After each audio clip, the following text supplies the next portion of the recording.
चलिए जानते हैं बिहार के हर जिला, हर क्षेत्र की फटाफट बड़ी खबरों को केवल 10 मिनट में। तो वीडियो को लाइक करके चैनल को सब्सक्राइब जरूर कर दें। ई श्रम कार्ड धारकों के लिए बड़ी राहत। राज्य के गरीब और मजदूर वर्ग को डीबीटी के माध्यम से 5,000 रुपए सीधे खाते में भेजने की तैयारी। नीतीश सरकार ने 2026 का बजट पारित किया। 27 लाख छात्र छात्राओं को अब दोगुनी छात्रवृत्ति राशि मिलेगी। कैबिनेट बैठक में प्रस्ताव को मंजूरी। मुख्यमंत्री स्वयं सहायता भत्ता योजना के तहत पात्र युवाओं को 2 वर्षों तक प्रतिमाह 1,000 रुपए, साथ ही निशुल्क कंप्यूटर और भाषा प्रशिक्षण की सुविधा। राशन कार्ड धारकों के लिए सख्त निर्देश जारी। 28 फरवरी से पहले ई-केवाईसी अनिवार्य। समय पर सत्यापन नहीं कराने पर राशन वितरण हो सकता है बंद। राजनीतिक बयानबाजी तेज। आरजेडी ने मुख्यमंत्री पर हमला बोला तो जेडीयू ने पलटवार किया। सोशल मीडिया पर बढ़ता विवाद। मुख्यमंत्री कन्या उत्थान योजना के अंतर्गत स्नातक उत्तीर्ण छात्राओं को प्रोत्साहन राशि सीधे बैंक खाते में भेजी जाएगी। शिक्षा को बढ़ावा और बाल विवाह पर रोक उद्देश्य। बिहार में अमेरिका जैसी सड़कों का दावा। 5 एक्सप्रेसवे पर 120 किलोमीटर प्रति घंटा की रफ्तार। राज्य के किसी भी कोने से 3 घंटे में पटना पहुंचने की योजना।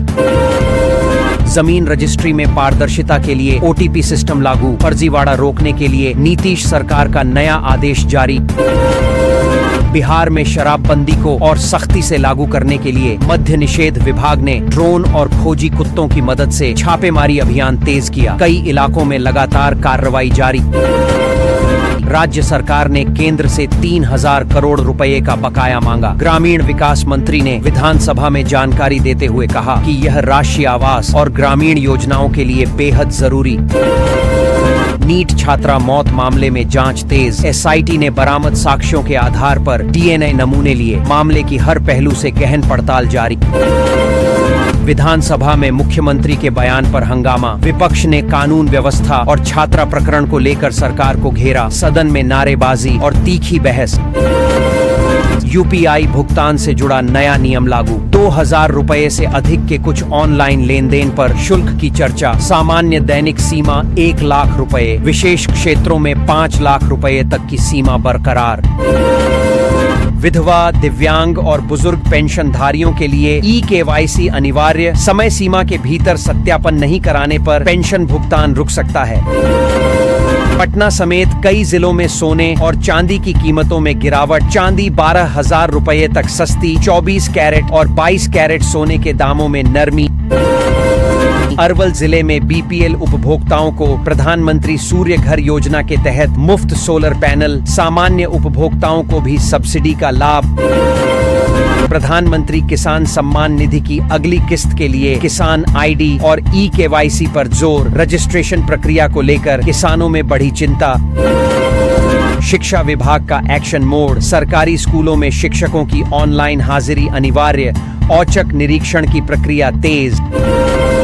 प्रधानमंत्री उज्ज्वला योजना के तहत गरीब महिलाओं को आगामी वित्त वर्ष में भी 700 रुपए की सब्सिडी, डिपॉजिट फ्री कनेक्शन, पहला रिफिल और चूल्हा मुफ्त देने की तैयारी। स्वास्थ्य सुधार और धुआं मुक्त रसोई लक्ष्य। मुख्यमंत्री के बयान को लेकर सियासत गर्म। विपक्ष ने स्वास्थ्य और मानसिक स्थिति पर सवाल उठाए। बयानबाजी से राजनीतिक माहौल और तेज।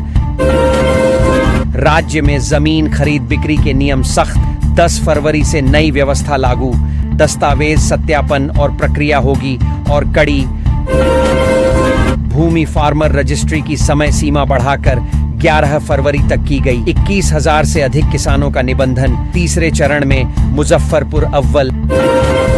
पूर्णिया सांसद पप्पू यादव को पुराने मामले में जमानत मिली, लेकिन अन्य प्रकरण में राहत नहीं। फिलहाल जेल में ही रहना होगा। सरकार का दावा, आगामी 5 वर्षों में 1 करोड़ युवाओं को रोजगार और नौकरी का लक्ष्य। 2026 में 1.5 लाख से अधिक सरकारी पदों पर भर्ती प्रक्रिया शुरू। किसान क्रेडिट